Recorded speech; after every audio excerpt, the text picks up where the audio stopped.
Hey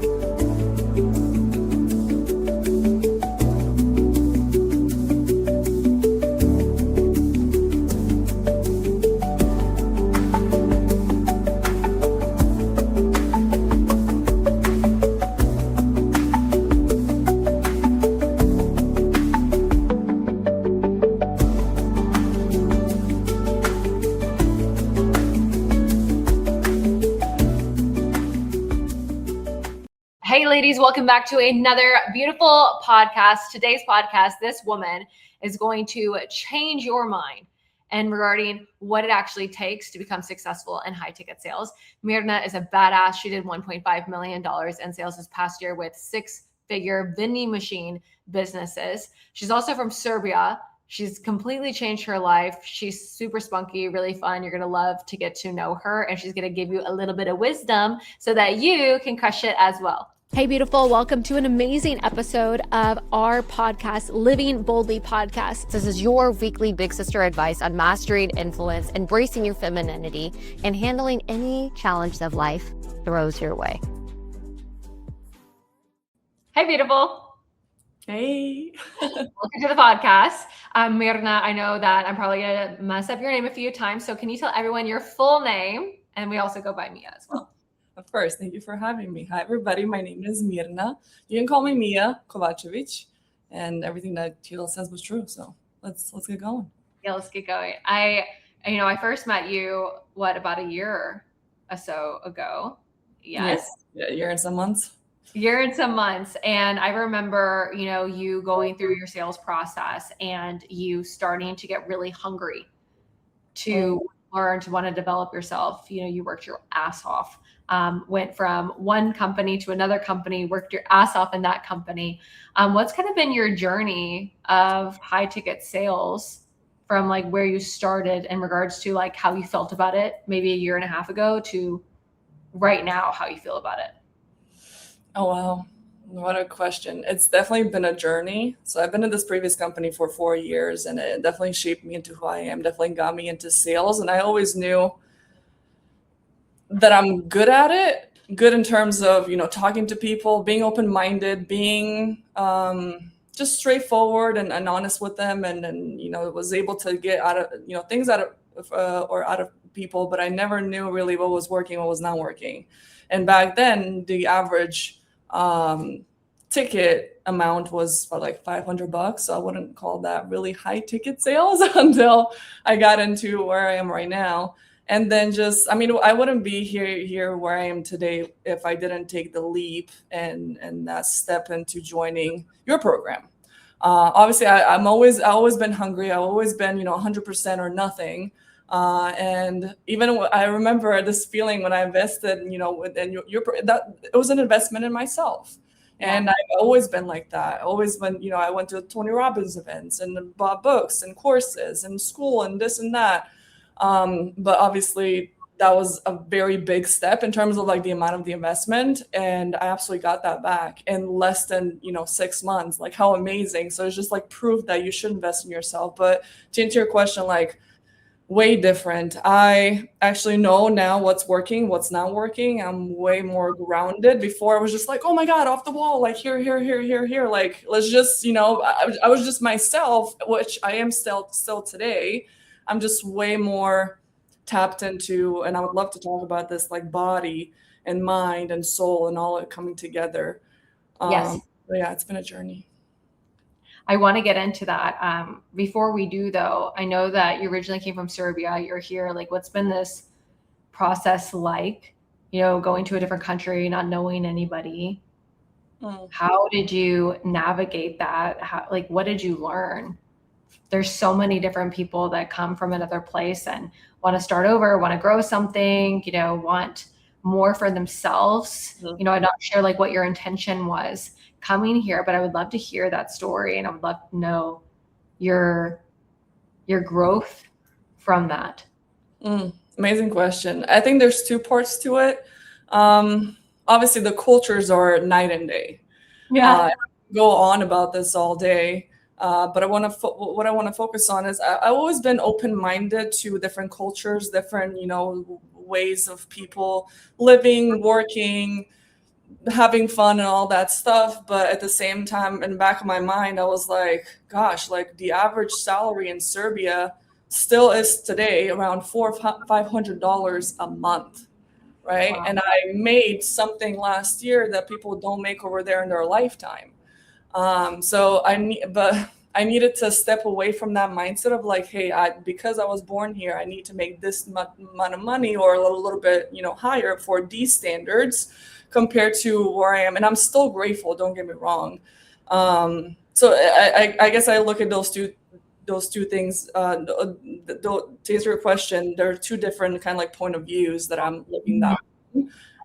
It's been challenging, but in the best way. I wouldn't, change it for anything. My experience from going from one country to another, you just have to be open-minded. If you're not, I mean, no matter where you are, the war is not gonna give to you deserve and what you work for. I feel like though a lot of times, if we grew up in a place where we didn't grow up really rich, I didn't grow up really rich either. My family never had any.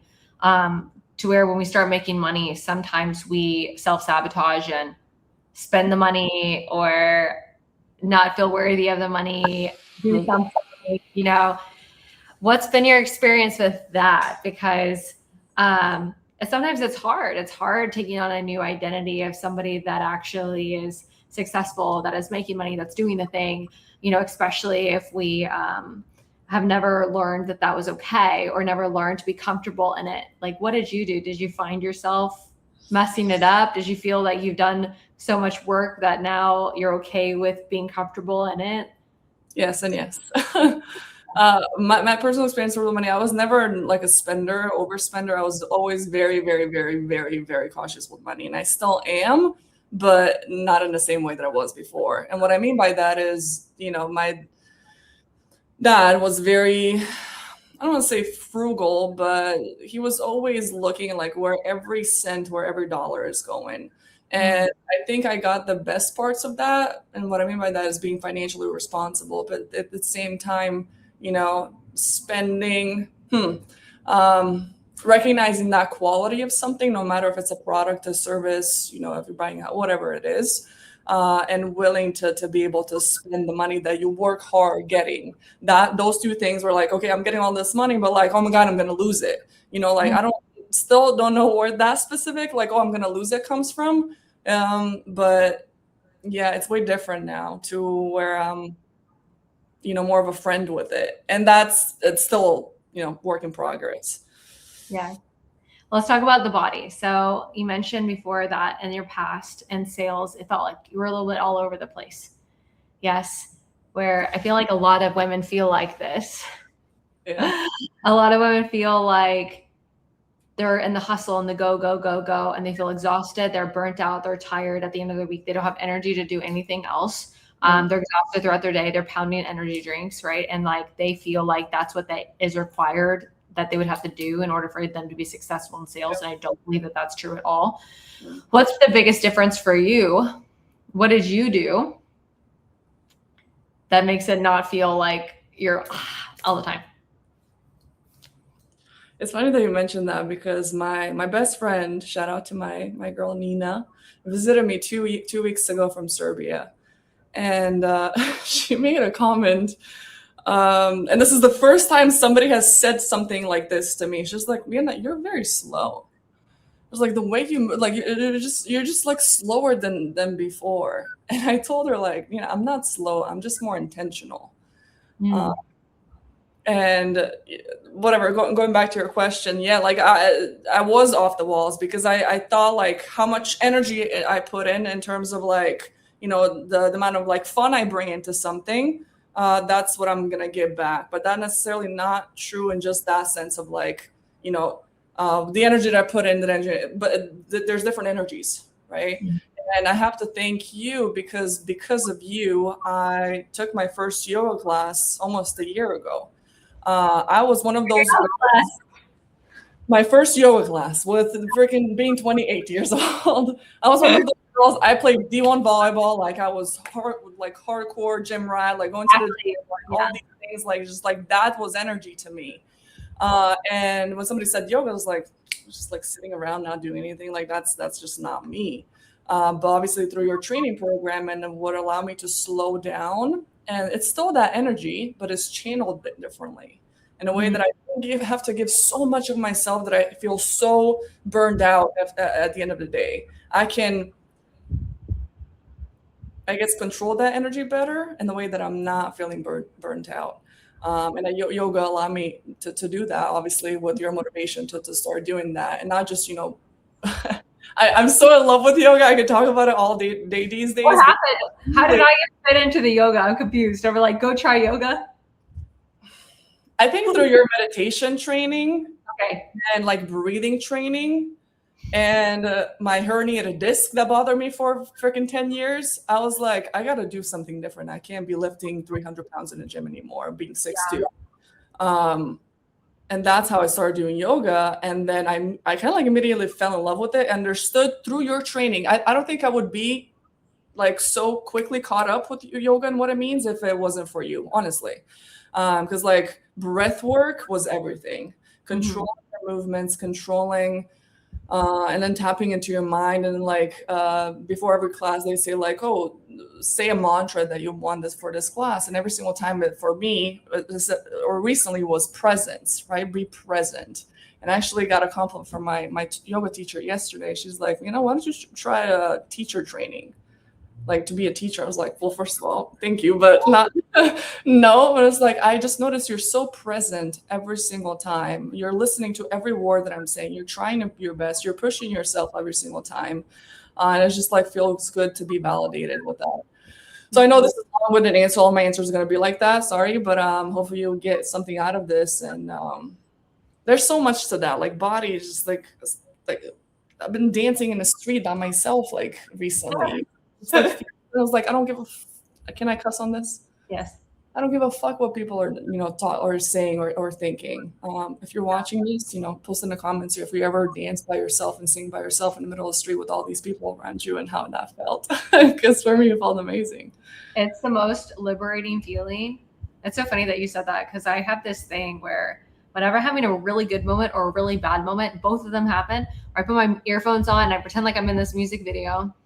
And I walk down the street and I like dance and I do a little spin. I'm singing the words out, like, and I'm like, I definitely look crazy. And people definitely know who I am in this street. So I'm sure somebody's going to capture something. And I'm just like, I don't care. I'm just going to keep doing it. How would that be if somebody recorded you like in the street, like posted it? This girl's crazy. I'm like, yes, but I'm free. Liberation. And the freedom that we have to live our life exactly as we want. And I believe that when you truly fall in love with yourself and you do the work and you show up, like you don't care so much about what other people think because you don't look for their validation to be enough. You are enough as you are. And so you show up as that. And then in addition to that, when a woman knows how to make her own damn money, she feels financially safe. So even more, she doesn't look for external validation because she's not in a place of needing it. Right. So it's just even more where she just gets to be her own person. And then when she learns how to take care of herself during a day to where she doesn't have to hustle, she's taking care of her body. She's regulating. She's doing intentional breaks where she's taking care of herself. She's getting back. She's still hustling hard, but she's doing it intentionally. Right. Like, as you were saying, she slowed down. She's doing it intentionally. She's taking care of her body so that she can show up powerfully. And that makes her in a place where no one can mess with her. Right. Because she's on a whole nother frequency. Like, and you're not going to get it if you're not on that frequency. Yeah, I do want to add to that because you said something and I 100% agree with it. And you don't need to be all these things to start dancing in the street. Like I feel like it's gonna. I don't know for you. Like when you're done at first, like have you always felt liberated, or was it kind of like your body felt like? For sure. I'm like, oh, okay, it's weird, but I'm like, but this is a good song. Yeah, but the more you do it. Yeah. It's kind of like fake it till you make it in the best possible way. Just like you're not gonna feel perfect when you do dance or sing in the street, but like when you do dance and sing in the street, you're gonna feel better than you did, like you said, when you had the worst day or the best day. It doesn't really matter. It's just like simple things like that I started being more present in and appreciating more. I'm just, I'm grateful, and I'm grateful to be on this podcast as well. I just want to, soak in every moment because, once it passed, I never want to be like, oh, like I wasn't present during that moment. So Yeah. The presence thing is a really big thing for you right now. I love it. Say so. The presence thing is a really big thing for you right now. I love it. I Very love being present. so.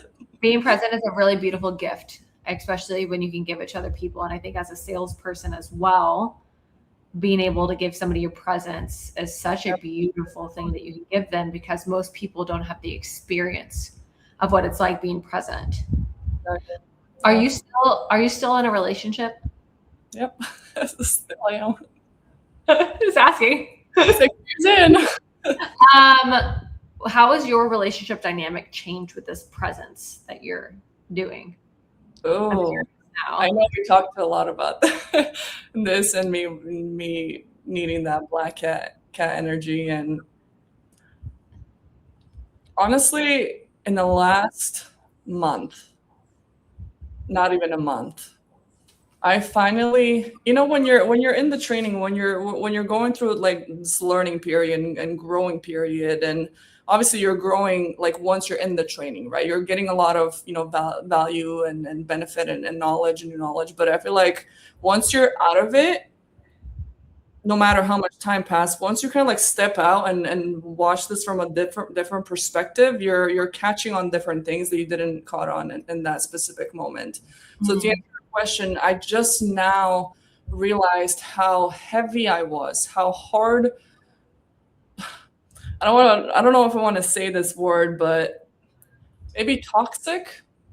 And that's me removing my ego completely. Toxic in a way of like controlling, but not like, oh, where you're going, this and that, just like controlling the little things.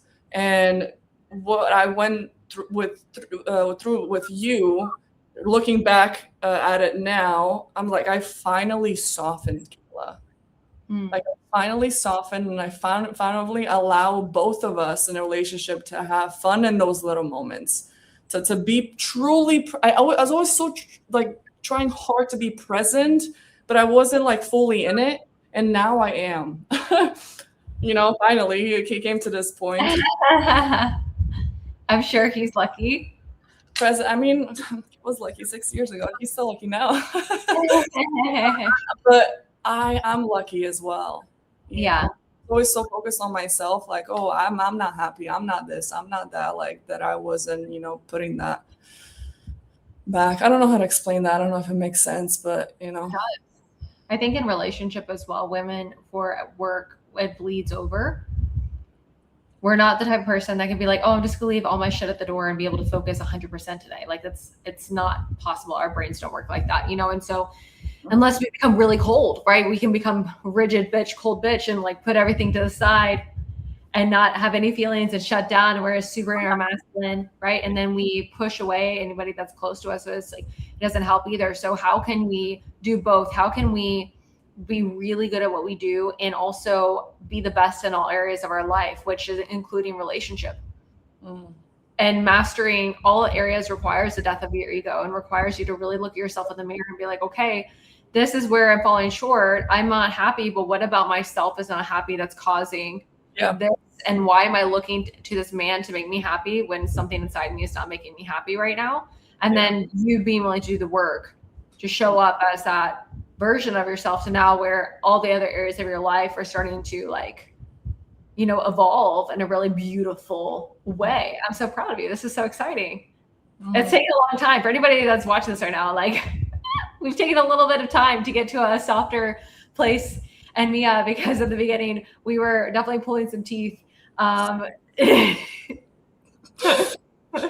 mean, when you're one way for 27 years and then you're changing everything, like obviously it's going to take time, but no matter when you get there, it's important that you do.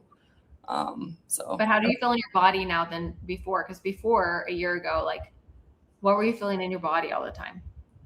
I was just so, and don't get me wrong, I'm not perfect. There's no such thing as perfection. Everything is a work in progress. So I do want to give grace to everybody that's going through some growth or just changes in how they did things before.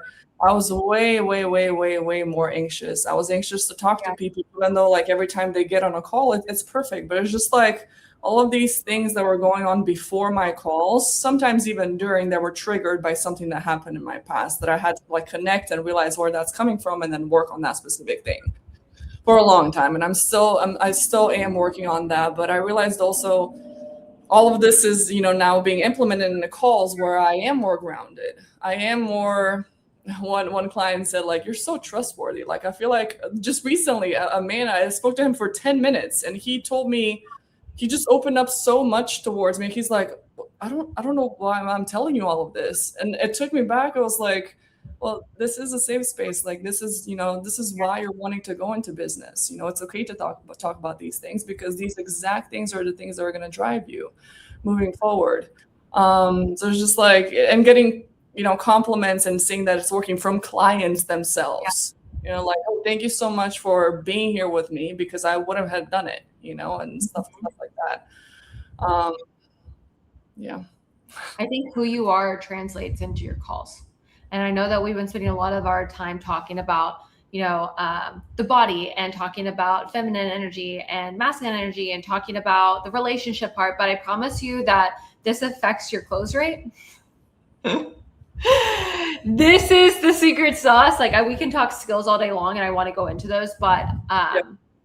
in addition to that, this is the secret sauce, especially if you're a woman that's in a sales role right now.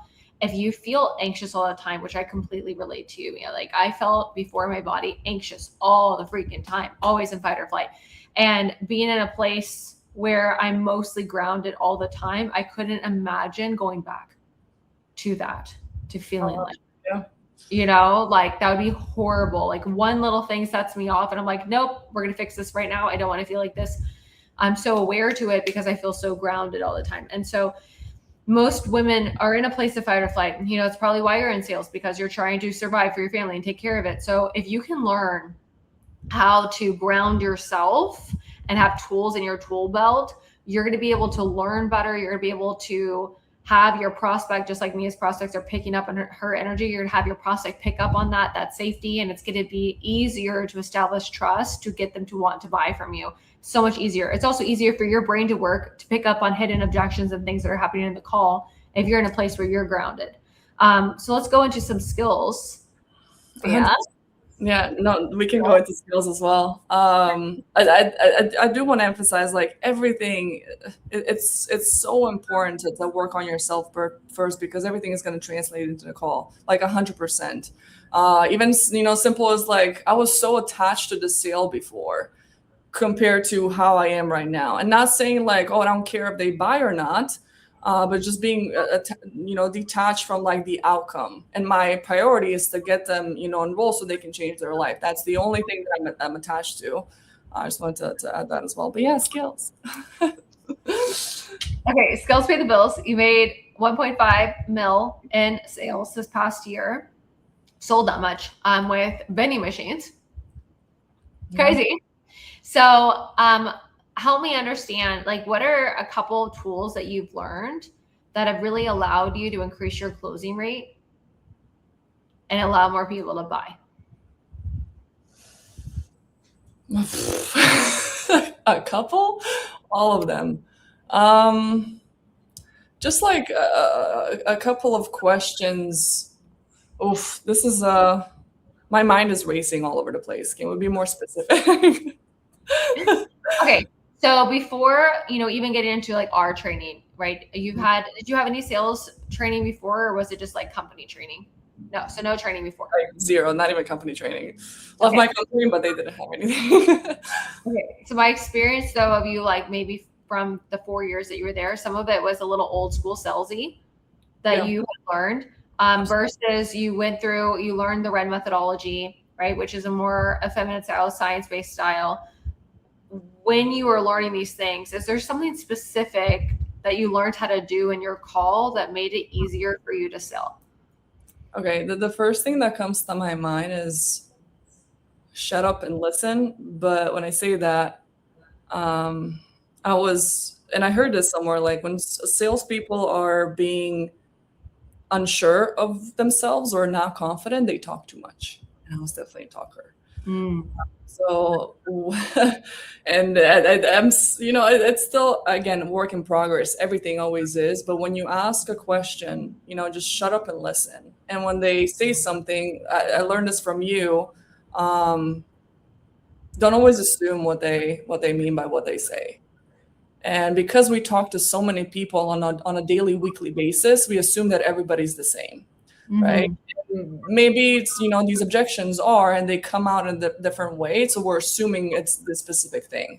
So just like holding that space and like, okay, I understand. What do you mean by that? Just so I understand.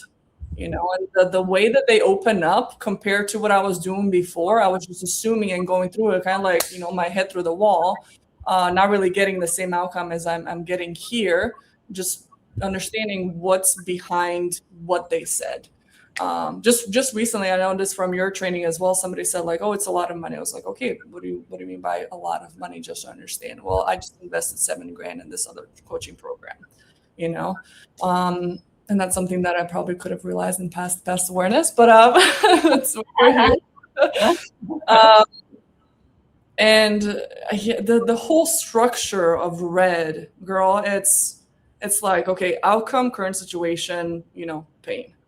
That Hmm. whole thing I never understood. Still, after training or finishing the training, looking at perspective, you start to realize things here and there. Obviously, everything is practice. So truly understanding that outcome, seeing what they are right now, and seeing like what they try, or like what the pain is to in the current situation, and what's stopping them from getting to that outcome, and seeing how we can help. Yeah. Girl, it's so simple, but it's so powerful. Yeah, and I believe it's powerful because you're getting them to realize the pain of the situation that they're in, and they don't realize how bad it is. Correct. Because Yeah. most people have no idea how bad it is. And so it's like you're giving them the gift. You're like showing a little spotlight on the issues and make Yeah. them realize it before it's too late. It's kind of like somebody's in a toxic relationship and then you're like, hey, this is really bad. It's hurting you here, here, here. But if you didn't do that, they would be in it for another few years and then not realize it until it's too late. And now they're in all this pain because it got so big they couldn't ignore it anymore. Mm. So you're bringing light to the fact that there's issues that their brain is wanting to ignore and making Yeah. them feel those pains so they can actually get the outcome that they're looking for, which is, buying from you to get that result. That changed our lives. And there's something very important that you said right there. And I want to emphasize on, not telling them what's wrong, but asking them questions. And Mm-hmm. that skill wasn't just implemented by me in sales. It was implemented everywhere, with my boyfriend. Yeah. Just like, because like you said, women are naturally prone to teaching, to educating, right? Whatever you want to call it. Help. Exactly. Helping, not helping at all. But when you learn how to help through, questioning or asking questions to that person, you make them realize something that they wouldn't realize as fast as if you were to tell them what's wrong. Yeah. Massive levels of communication and being able to communicate on a really, really high level. You've grown so much in this past year. Like, do you feel like there was a defining moment for you of like feeling frustrated, trying to learn this stuff, feeling frustrated with yourself? There's always that period of like the breakdown before a breakthrough. I know that you came to one of our retreats as well, and worked and through some stuff at one of our. Did you go to one or two? You came to Miami, right? And then you went. Did you go to another one or just Miami? Miami. I didn't Yeah. do Sedona. Yeah, Miami. So, going through something like that, or maybe that wasn't the breakdown or breakthrough, but was there a defining moment for you where you were frustrated and then kind of chose yourself, kept pushing, even though it was hard, even though some things didn't make sense? Miami was great. It was absolutely amazing. It did change my life. It was just like building on top of everything that I already had going on, and it Yeah. just like continued that trajectory. Like it truly helped, catapult. I think for me, it was in the beginning, like maybe first 3 months, where you're learning all these new things, you're breaking down old beliefs, old habits, and it's just like they're kind of like going against each other. And then just kind of like I gave in. was like, okay, I'm here, I'm naked, like, Yeah. I'm ready. And I can't define a very specific moment. Maybe after this podcast, I'll be like, oh, I should have said that. I don't know. I'm just very grateful for your training because it's intense, but in the best possible way. If you put in the work. Obviously, if you don't, nothing's gonna change. But Yeah. For anyone that's listening to this right now, so in addition to all of our sales training, we do really, really intense retreats. It's so interesting because you came to my first one. We've done 2 more since then. We're about to do another one in April. But we made them like 10 times more intense, where basically we do a lot of trauma breakthrough. So we take somebody through multiple days of putting them in intentional exercise where they're somatically releasing trauma that's been built in their body for years and years and years, and so doing that allows you to have space to really like become the identity of who you are originally, and like find that little girl inside of yourself and like really love her and break her through. And it's just the coolest thing watching women go through a process like this. I went through a process like this, 5-6 years ago, changed my life, and now being able to give this to the women around us and be able to help them not just become really good in sales and make good money. Like that's all fine. But if they're unhappy, if they don't love themselves, it sucks. So if we can build them from the inside out while they're developing their skill set at the same time, it's the coolest freaking experience. How did you learn how to love yourself more in this past year? Yeah. Next question. I'm just off limits, so we're gonna. I'm kidding. No. I think the most important thing for me was what we talked about at the beginning of this podcast was, and I think a lot of people do that, is try to find validation outside. Try to find, where's how can I make myself happy by outside sources? And that was all for me. Like that was all, nothing from the inside. It's crazy now to think about that. And a lot of people do that. They, try to go to a concert to make themselves happy. They try to, blame that person that they didn't said something that they expected them to say to make themselves happy. Like it was just consistent outside validation. What the fuck?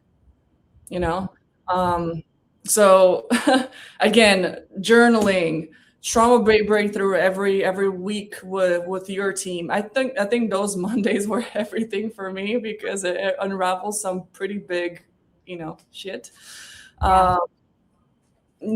Talking to myself in a mirror, dancing, loving on myself, buying lingerie, like all of these things, add up.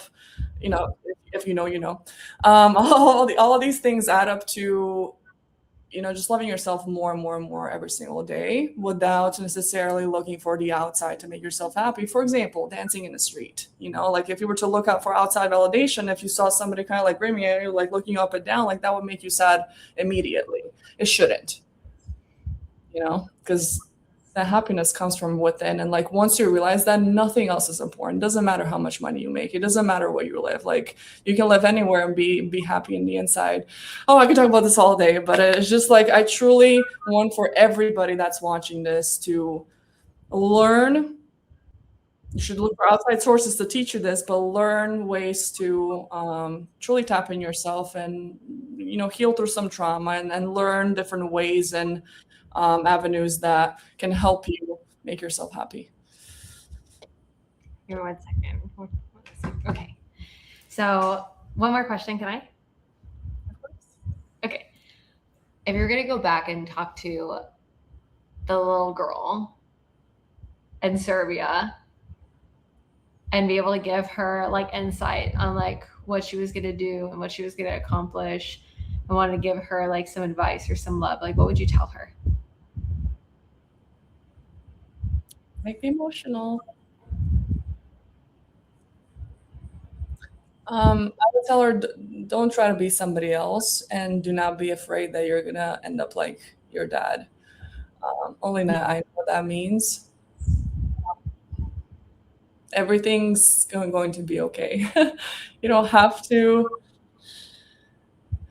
be so anxious all the time or like stressed all the time, because everything's going to work out as long as you show up, as long as you show up for yourself and for others that matter most in your life. Really, everything's going to, like, I still tell myself that today, everything's gonna be okay. Because in that moment, I don't think that it is. So it's very important for her to know that. So right now, I can know that truly is true. Yeah. And for anyone that's listening to this right now and you are wanting more for yourself or your life and you wanting to know what's possible for you, like it's absolutely possible. Borrow our belief in you. If you need more belief, borrow our belief because, both of us have been through hell and back and, have been able to get to a place where we're really proud of the woman that we are. And it only happened through a lot of grit and for other people fanning our flames. So we want to do the same for you, honor you where you're at. Like it's super possible. You just got to believe in yourself. You got to do the work. You got to show up. Anything else you want to say?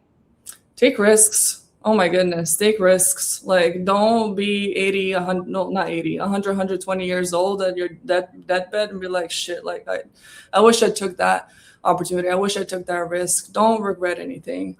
Like, live life to the fullest. I know it sounds cheesy, but that's all I can say. Just take those risks. Take those risks. And if it feels exciting, it's scary at the same time, it probably means you should do it. Just do it. I love it. All right, ladies, we will see you on the next episode. Please comment below your stories. Follow Mia on Instagram. Should we tag her handle here? What is it? _. It's me. MERN _ Yeah, please follow me on social media. We'll see you soon. Thank you, Kayla. Bye, girls. Okay.